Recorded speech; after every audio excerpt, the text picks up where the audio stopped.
Dude, I'm going to flatter you this whole hour that we have together, but I want to start by saying thank you for saying yes to coming on the Men of the Hour, man. Man, it's a total privilege. Anytime I get to grandstand about this movie that I'm in. It's a total privilege. Dude, you're epic. And we're going to get to all of that too. And I think, if anybody's following you and you're tuning in right now, this is your life, right? I think the reason I invited you over here is because I think there's more that meets the eye when you're thinking of Daniel Gillies. And something I wanted to talk to you about is, and we'll get into a lot, honestly, for the next hour. But if you think about the quality of life, I want to start with that.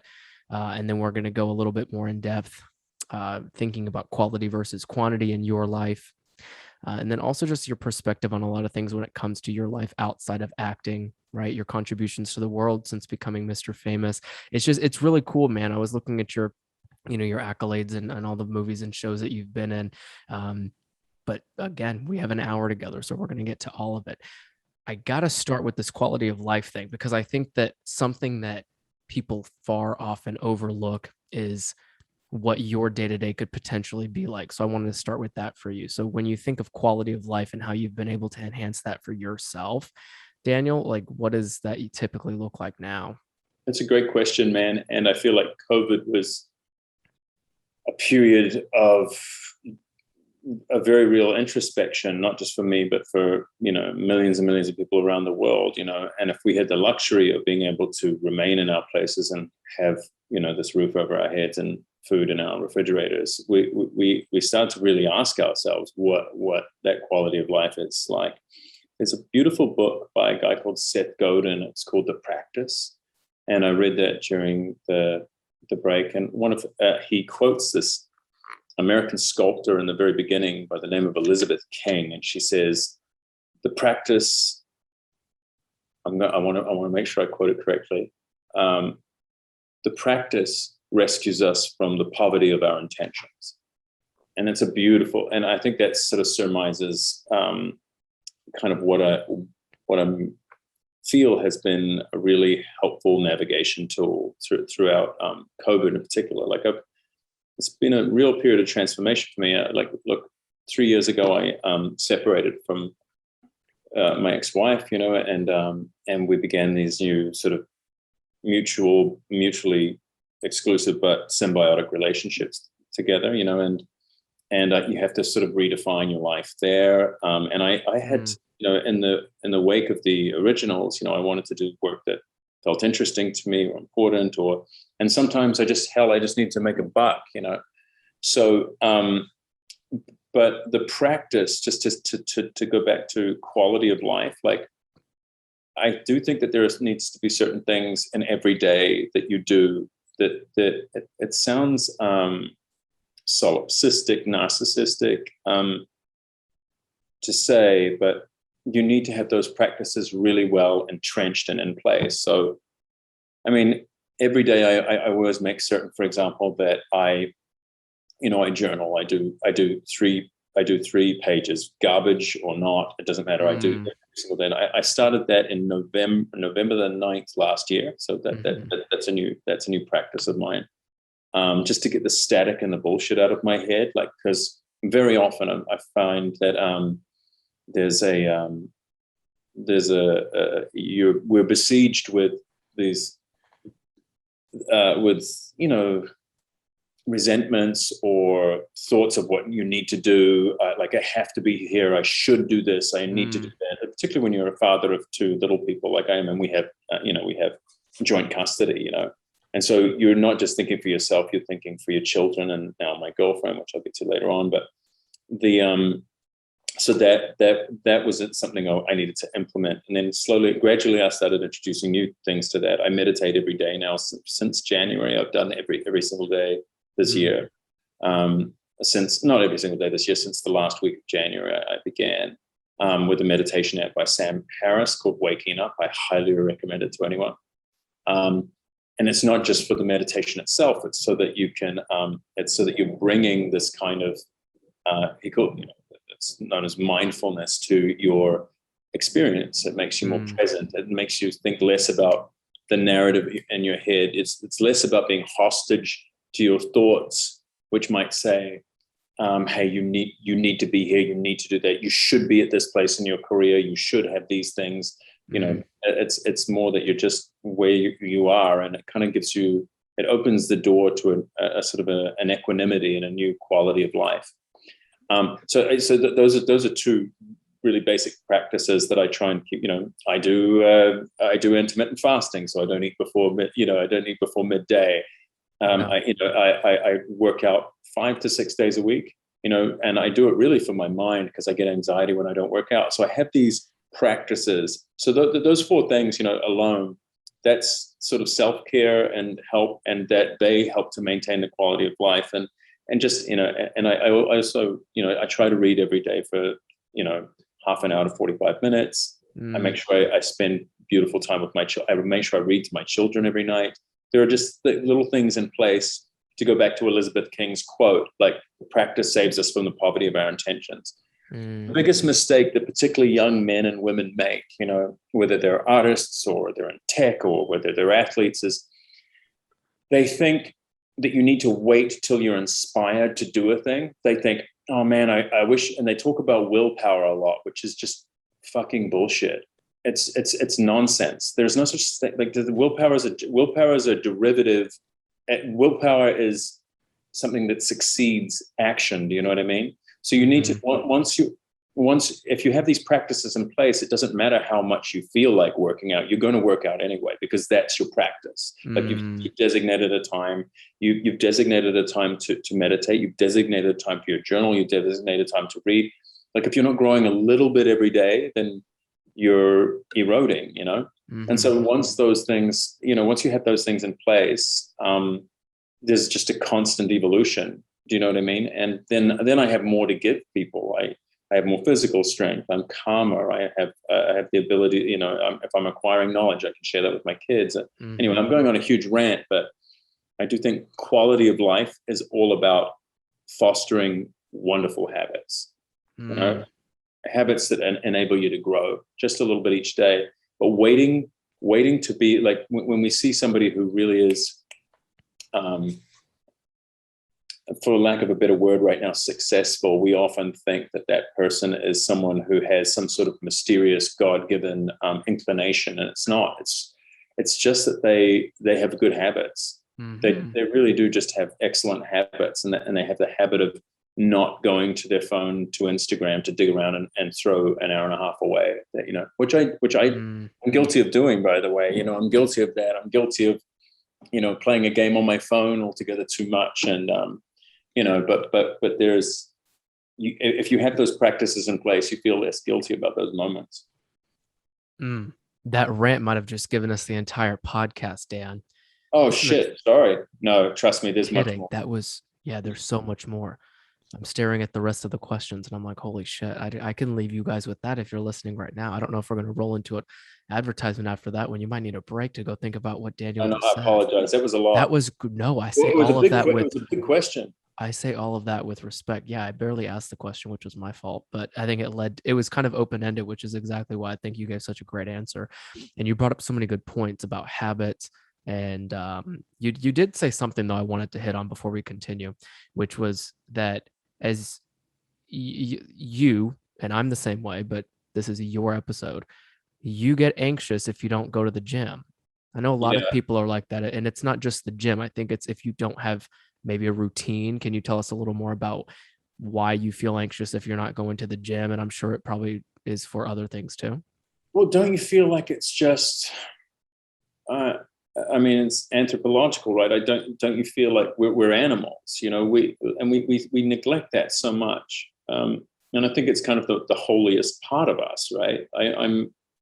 I'm most intrigued as a person by the animal in us, like in my art and in my life. There's so many taboos around. Like we're still terrible about talking about sexuality. We're still terrible about talking about violence. We're still terrible about talking, and I think to our detriment, and I need to go back to the question, this idea of the workout, like I think we're just incredibly physical animals, and I think so much of our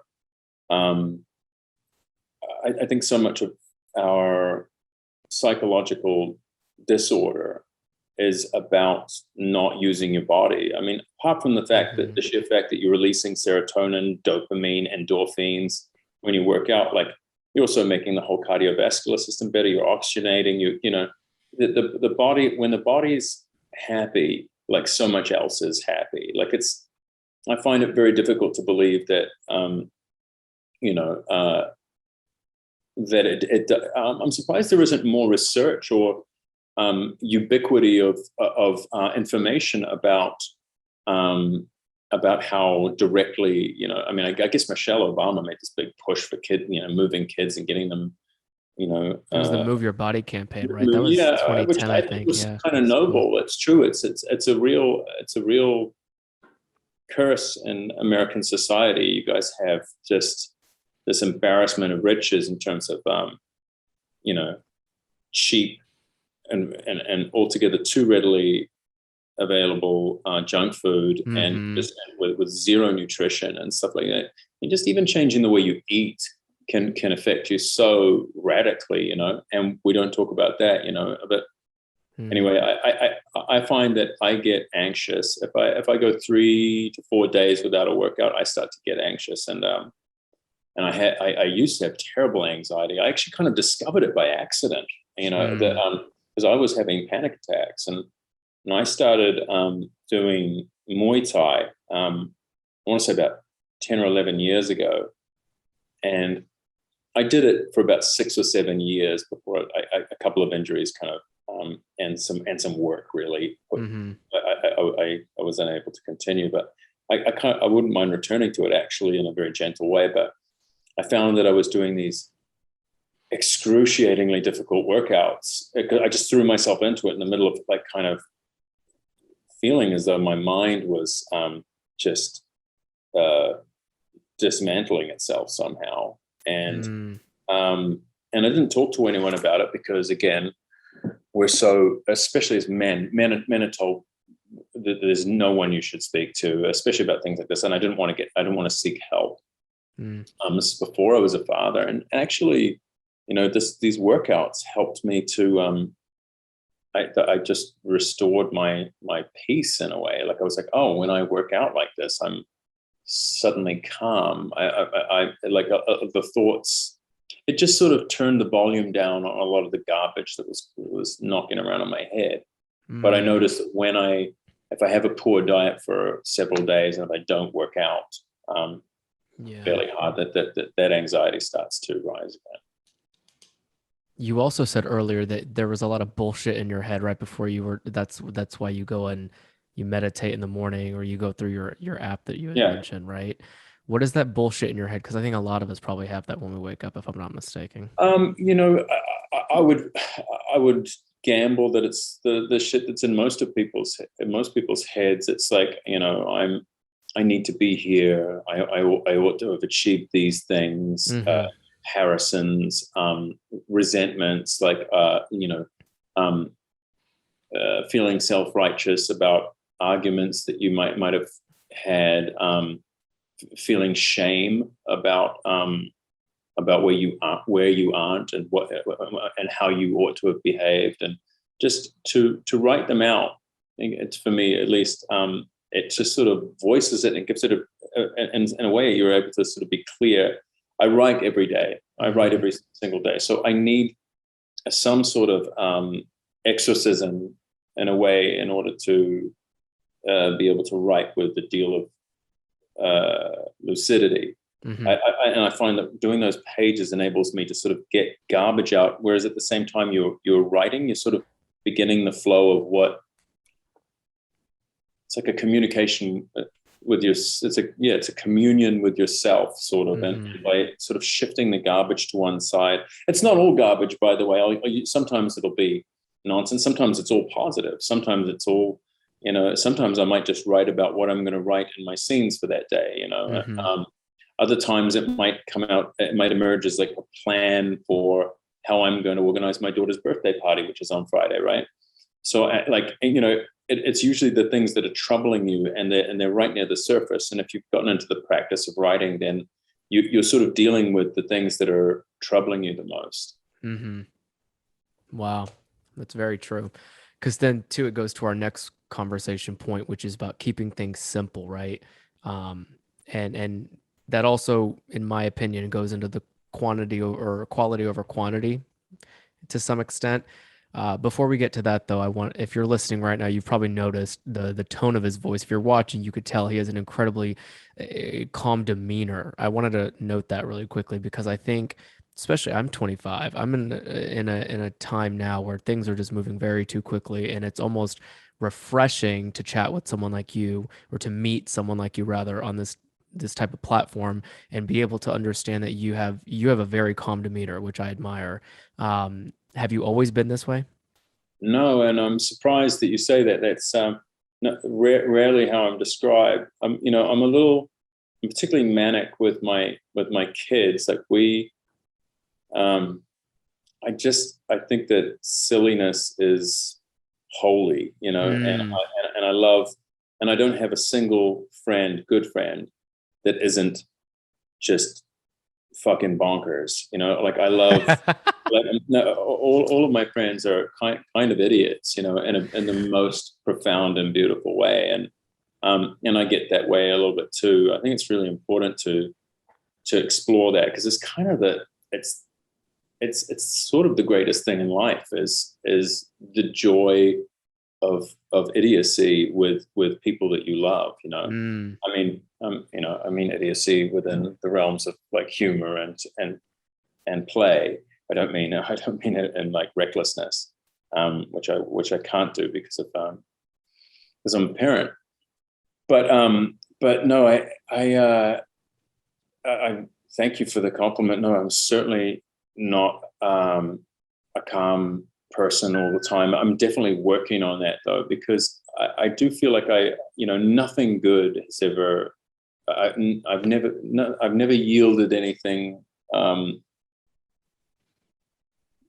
valuable from anger and frustration or resentment or jealousy. That sounds like an obvious thing to say, but anger is an important one to Hmm. focus on, because um, we often applaud anger, and I do think there is a place for anger, actually, and I don't necessarily think of it as a negative emotion. It's just that I was, and I have for a good portion of my life.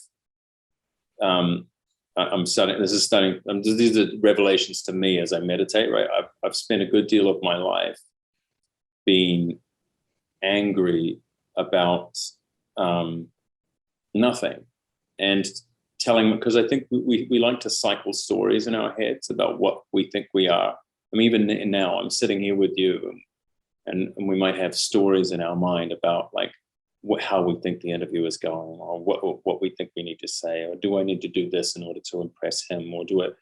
And really, it's a sort of about releasing that, and releasing all of these stories and just being precisely where you are. Mm. Um, anyway, I'm trying. I think that brings a good deal of tranquility. Yeah. Very tranquil personality you've been able to, at Yeah, least what I'm feeling. You know what I mean? And to your point, I think anybody who sits in an interview, I always tell people this is a conversation with respect that it's always going to feel like an interview. Should I do question, answer, question, answer? And yeah, if you're listening, I mean, Daniel's very much amidst season 5 at this point. So we've been doing this for like 70 plus weeks. And it's every time I chat with someone like you that then becomes a friend naturally because these are conversations first. That was just a fact, like a side note. But I think with what you said, I would think you're a calm person, but there's also something to be said about not taking life so seriously, right? And that's pretty much what you said without saying it. I can be petty and weird and mean and rude and all of those things. And no, it's not. This is probably I'm probably just more ready for an interview right now. And and that's the calm you feel. But I have become, look, to I credit where credit's due. I met an amazing person, who I fell in love with, and about a year and a half ago. And I have to say that her influence in my life has been pretty radical, and not as in radical, but like she's had a radical influence. But she, well, the other one too, I guess. It sounds like an old dude. She's no, she's a really special person, and she's just she's one of those people who, I just admire her so much. I admire the way she lives. Her name is Julia Misaki. She's a cellist. I admire the way she devotes herself like daily to her art and to her life, and she's one of those people who doesn't like condescend and never, she would never deign to preach or to say you ought to try, or hey, you should do this. It's all just she is the example, and I'm kind of, it's difficult to not absorb her energy, just in being with her, and I'm learning so much from her, So I think a lot of the calm is fairly new. It's a fairly new equilibrium, and she's kind of the governing force of that. Hell yeah. That's so nice, because I think in a relationship, that's what people should be looking out for. And so many times they're looking too much for the surface level, or the looks and the bullshit, right? Well, yeah, and sometimes it's deceptive too, because there's a there can be pyrotechnics, like it can be incredibly exciting when you meet certain people. Oh yeah. And I don't know, I found that, when you meet people who elicit a kind of calm from you, like a serenity, those are the people, for me at least, those are the special people, That's where the magic happens. Can you tell us a little more about the funny, witty, I don't care too much about serious shit, Daniel, because the reason I ask is, in my opinion, we'll stick to the topic of quality of life here. To have a really nice life, sometimes you have to laugh a lot. I just put that on my Instagram today. I was like, just laugh, laugh, laugh, laugh. But Yeah. for you, how is that added to the quality of your life? Being witty, being funny, letting loose. Yeah, I mean, that's all I do. I mean, I'm just you wouldn't know it from this. We just met on a Zoom call. Fairly monochromatic and possibly borderline preachy interview, but I'm always looking for the funny. I'm always looking. I think when people ask us about the originals, they say, "What was the funniest scene you did? What was the funny?" A lot of people ask, and really, I was just surrounded by funny people who knew that what we were doing was incredibly. The tone of that show was very serious, and for psychological survival in those environments, like the most important thing you can do is to be a complete fucking clown. Well, at least it was for me. But I have to pay myself a compliment here, though, and that I was incredibly professional, and I never came to work, unprepared. I would do all my work so that I could have joy in between the scenes. I usually find that actors who are not prepared are the ones who aren't enjoying themselves between action cut. It's just relate that. Oh yeah, I mean, that's acting, but I also think that's everything else in life, which goes back to your point about having really good habits. If you're always prepared, you don't have to. They say if you stay ready, you'll never have to get ready. And something that that's so true. You alluded to earlier, which is like this anxious feeling if you're not at the gym. Well, if you get in the habit of going to the gym every day, it doesn't feel necessarily like a work, and then you can start having fun at the gym. I think it's and you can miss a day. It's yeah. okay, like if you miss that day because you've got obligations or whatever, no, just make sure you don't miss it the following day. But if you know that the habit's there, and you've changed your identity in a way. If you've started to, if the story in your mind, which I try and silence all the time, but if the story has become, well, you're the kind of person who works out 5 or 6 days a week, then you can miss that one day or whatever. You have a lifestyle in place, you have practices in place, and yeah. Anyway, the silliness, it's mostly with my kids, like like I'm surprised how good they are at improv. Actually, we have this dumb game that we play right now, which is really fun for me. It's called oh God, I can't believe I'm repeating this on a podcast. It's called Mr. Grown Up, and what it is my kids are 6 and 7. Actually, my daughter is 8 now. I should say 6 and 8. She just turned 8 2 days ago, and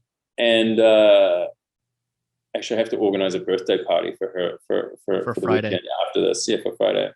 But she, we have this game called Mr. Grown Up, which is essentially 2 kids who've, they might be on one another's shoulders in an enormous trench coat. Like they're trying to buy like an avalanche of candy from like a Target or something. And it's just so fun to watch your kids like do these bits, because there's never enough mileage on a joke for a child, and I'm kind of the same way, but essentially the bit is them like, I'm the shopkeeper, or I'm the person at Target behind the counter, and I'm asking them for identification or checks or anything to sort of verify that they're an adult who's even capable of buying all of this candy. This doesn't sound very funny at all, but it's the thing that sprang to my mind when you were asking what does silliness look like. Well, yeah, like that they will come in the door to after school today, and we'll immediately go into that bit. Like that's what we have to do. Even when I find it tedious and not fun, like what I'm enjoying fostering them in them is like this idea of imagination and just like looking for silliness, understanding the premise of a joke, and kind of like looking for these jewels of funny, and because life is it's so brutal, and we're so lucky that we're so privileged to be able to laugh at it. Anyway, it's enough from me. Do you want to keep going? No. Yeah, we're No, done. okay. What you want to be? No, I'll keep going. No, You I'm mean say we should keep. You just keep talking. We can keep going on the podcast. doing He's like, I that? don't have anything. I'll just stop with trying to explain the bit of a 6 and an 8-year-old. It's probably not going to resonate with your audience. No, it probably already did, and they're probably thinking about putting their kids in trench coats now. I saw you light up when you mentioned both your kids who are 6 and 8, so I want to keep talking about them really quickly. But in regards to this idea that it's okay to stop, and it was because I read something on you a little bit ago. And the bigger picture here, of course, is still quality of life, but ensuring that there's always going to be a stopping point to certain things, right? AKA having kids. There was something I mentioned a long time ago about you potentially have a third kid, and you were like, no, I'm happy with my 2 because I want to take care of the 2. Not to quote you, but to quote you, you'd mentioned that you didn't want to lose the quality of what it was like to raise these 2, right? So then to have a third almost would have been too much. Then you said, I'm going to stop after these 2. And when you said that, I just wanted to kind of get an idea on how 2 kids is enough. And some people think that they need a huge family. But for you, that wasn't the case, clearly. No, and I can only speak for myself, and, it's a beautiful thing. Children are so amazing because they, like, whatever bullshit took place in my life before they came along, in some cases the ends do justify the means. I wasn't a perfect person, and neither was my ex-wife, although she's an incredible person and the best mother in the world. But whatever happened between us, like however we want to look at that and look at that relationship, the result was those 2 children. And so in a way, there's a perfection to the imperfection, in terms of the journey to them. And if you could wave a magic wand today and say, would you could go to the most appalling, regrettable, awful experiences or behaviors that I committed or whatever in my life, and say, look, I can wave this wand and it all goes away, but you lose your kids. I'd say, no, I want I want my kids. Break the wand over my knee. But it's in terms of like stopping when we did. Yeah, I mean, I gotta say, man, the world the way it is now, it's even shifted in the last 10 years or so. Like I would say, like that. I'm trying to imagine what it would be like now if I was the same age and approaching a place where I felt like I could have children. Again, whether or not I would even have children, because the world is fairly bleak and frightening. I kind of admire people who willingly do this, because the world's becoming increasingly frightening and dark, and the legacy we're leaving. You can hear kids talking about it. They're aware. By the time they're 9 and 10, they know that that they're shouldering a real burden. I don't mean to bring us all down here, but like that, that alone is something you have to that I think parents have to consider deeply before they bring people into the world. I've always said that if you're ready, you're ready to have the kids. Otherwise, patiently wait until you're ready, because we've all seen it. Some people have children, they're not Do you have any necessarily ready. kids? No, gosh, no. Not even dating. No, I'm You know what? 25. You're never ready, man. You're never Oh, ready. yeah. There's no way to get ready for it. In the same way that you're not ready for anything. Anything. I was just gonna Yeah. say. There is no such thing as ready. There's no place where Mm, you might have done a lot of preparation for a thing, and sure. that's fine, but you're never ready. Like life is just one freezing cold swimming pool after another, and then you sort of adjust in your body, and this is good. Like the temperature's changed, so now I can enjoy this. And then there's another cold swimming pool to get in. It's even colder, But that makes it sound so bleak. But truly, that it's funny. This is another thing about that through meditation I've been sort of learning, is that there's this part of us that postpones our happiness. We think, if I'm dating that girl, I'll be happy. If I have a six pack, who knows? I don't know. I don't know what that feels like. Same. If I have, if I get this job, if I get this award, if these people like me, then I'll be happy. Like if I make this amount of money, if I drive this car, and there's no plateau, to joy, where you suddenly sort of arrive at this place and you think, well, this is it. Like I don't need anything else. Certainly there are moments where you feel blissfully complete and tranquil and everything, but they're rarely to do with having just accomplished something. They're usually because you recognize that you don't, that happiness is something that you can kind of find in each moment anyway. But again, I'm sounding lectury, but it's really interesting. I found that through meditation, I was postponing my joy. I was saying, a lot of the most pernicious and tenacious narratives in my mind were like, well, I need to do this because once I have that, then I can be happy. And I just needed to relinquish those, because they're actually preventing you from moving forward. And in terms of stopping, when we stopped, we just did because, truly, I think that a lot of that was to do with age. We didn't have the kids in our 20s, and thank God we didn't. And looking at the position I'm in now, I'm just so happy. I have a boy and a girl who are healthy and happy. Like, what more can a guy ask for? That's so interesting, this idea of postponing happiness. I haven't heard that one yet, and that's very much true. I think you can be happy every day, but it takes a lot of mental strength and practice to get to that place. How would you define? I disagree with you, man. I disagree. It's a very simple practice. There are these gratitude practices you can do, and like within 2 or 3 days, you can do these very simple. That it doesn't take a lot of mental practice.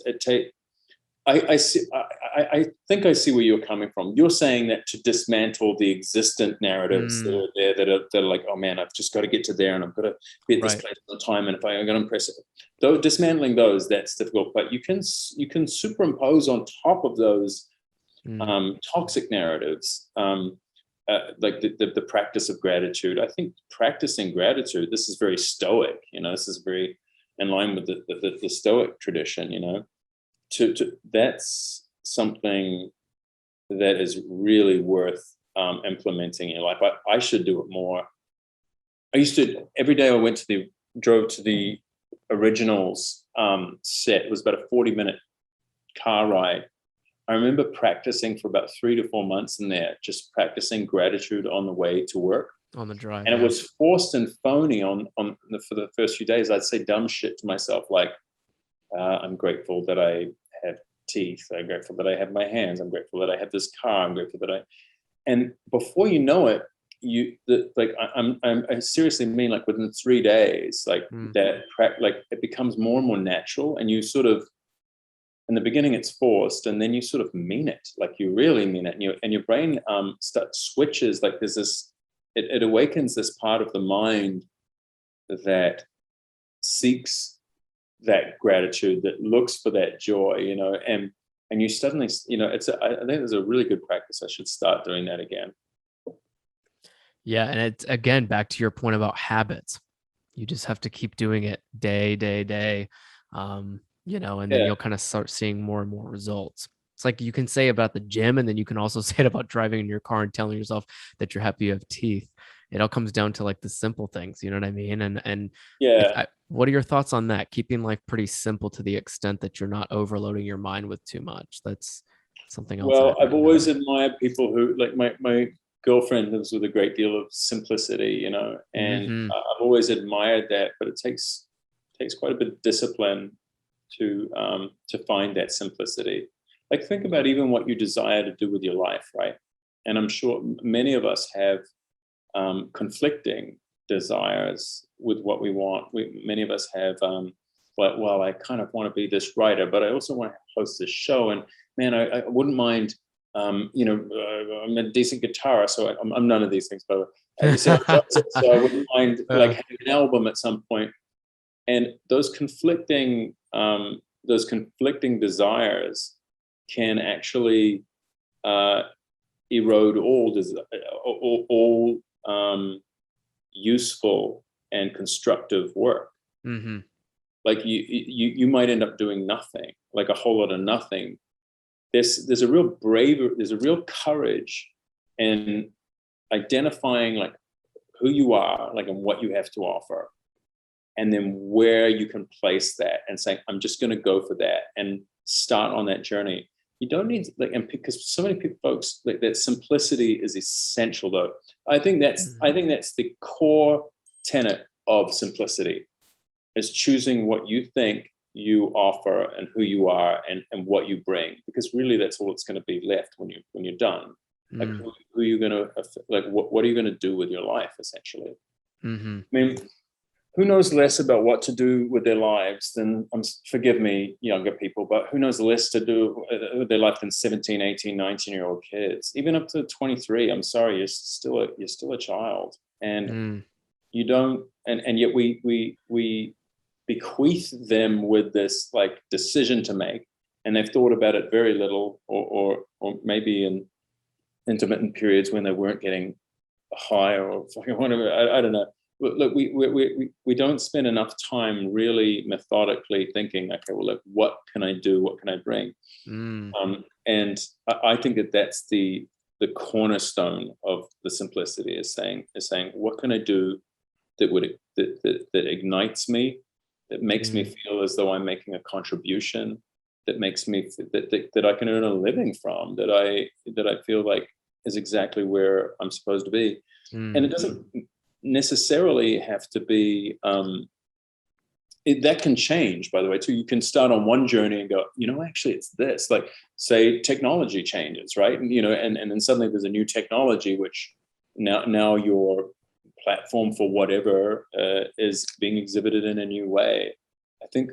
But you need to pursue something. Mhm. You need to say something. I think. I used to say often to my family that I wanted to do something that was bigger than myself, and whatever that was. But it was when I Can was. you repeat that? You just cut out. Am I still on? Can you hear me? Yeah, I got you. Say There it we again. go. I used to tell my parents all the time that I wanted to do something that was bigger than myself, meaning that I hopefully was trying to impact people, especially with what you've just said now. It's exactly why we started this podcast. You know what I mean? It was always about making sure that people were inspired to do a little bit better for themselves and those around them through everything, pretty much what you've said over the last 45 minutes. So goal taken there. But my next question, and I'm assuming anybody listening right now, you were thinking the exact same thing. Was that acting for you when you thought about that thing, the career you were going to build? Was it always acting? No, it was broader than that. It was I remember being about here I was just criticizing 18, 19 year olds. And I do remember being about 18 or 19 and thinking, what am I? Like, what is this? Yeah.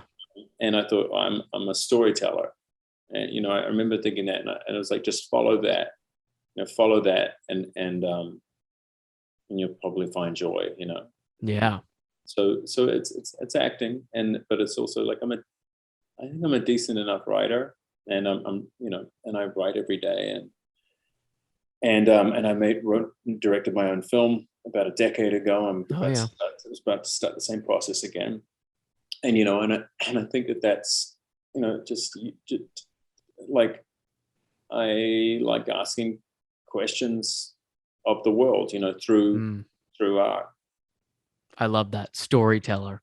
That we can say about the same thing. I think anybody who can tell a good story, you then start finding out that there's a lot of different avenues within that. Like you'd said, if you start broad Exactly. enough in that sense, you'll start Yeah. figuring out that there's more that you might be interested in, more that you can do, and more that you can be really good at. More on acting with you. So Daniel, I wonder sometimes people are always asking about your fame and your looks and this, that, and the third, which is listen, it makes TV and you make TV really good for a lot of people. And I've always had a lot of respect for guys like you. But non-acting related, did you ever feel like there was a time in your career um, where all of that was gravy for you and you were like, this is this is why I'm doing it. But then, was there a point where you thought the looks, the Hollywood, everything that came along with this career of yours now was just extra? I'm still trying to find the question. Do you mean?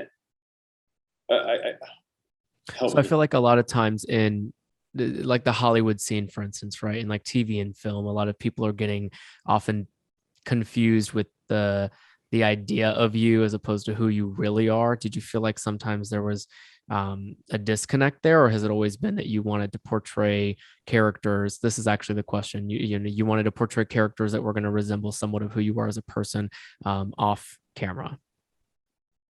So I never really cared what people thought thought of me. That's not strictly true, because I guess I wanted people to like my work. Yeah. I wanted them to feel something. Um, at the end of the day, the work is all that matters. I don't really care what people think of me as a person. Mm, Um, um, because people who aren't in my life, it's not important to me what they think. The people around me that I love, it's important what they think of me. mm. And again, COVID has really put that up beneath a microscope, and I'm working very hard to change that. I do think that's a beautiful thing about living. Like, constantly, um, you're constantly searching, and constantly, it's like a beautiful labor, and we have the luxury of that labor. We're not focused on survival. Mm. I spent a good amount of time in Uganda, and with South Sudanese refugees, and talking to those people, man. Like, you wouldn't wish some of those circumstances upon your worst enemy, and just nightmarish stories they had to share. And we're just, it's difficult to, like, I have the luxury of being able to not only do this work, but to even to entertain worrying about what people might think of me or an idea of me. Look, I must say, now and again, I get, narcissistically or like something. Or so I've got an example for you of where something, where I became sort of petty and silly the other day. Like I posted some images of myself on the Empire State Building the other day, like when I was in New York, which is an amazing privilege and lovely experience. And I just posted some pictures, and it was really interesting. Like, I made the mistake of reading the comments, and it said something like, damn dude, you look old now. Like I thought Elijah would never age, and and because I'd grown out my beard and I had this white, because my stubble grows, but which I actually really like, by the way. But I'm getting gray in there now. Like, damn, dude, you got old, and they're like, just it's so, and just a bunch of different responses, and I was like, oh, that's so interesting that they want to, and they got meaner than that too, and more cruel than that. Like, you got to not look at that stuff. But I won't pretend it didn't affect me. I was like, oh, really? Like, like, what about these images makes me look suddenly octogenarian? Like, why am I suddenly like Michael Douglas's stunt double? Because like, it was just really interesting. But the point of telling that story is like I was kind of captured by what people think of me, and so in a way I was being a bit hypocritical or dishonest, I should say, like about saying I've never cared what people think of me, because now and again you'll see stuff like that and it does affect you, Sure. But really, you never. I'm very grateful to the show that I did. It was never a real representation of my talent. It was a representation of some of it, but unfortunately, you move within the parameters of the show that you're in, and it's a certain type of show, And I knew that in order to recreate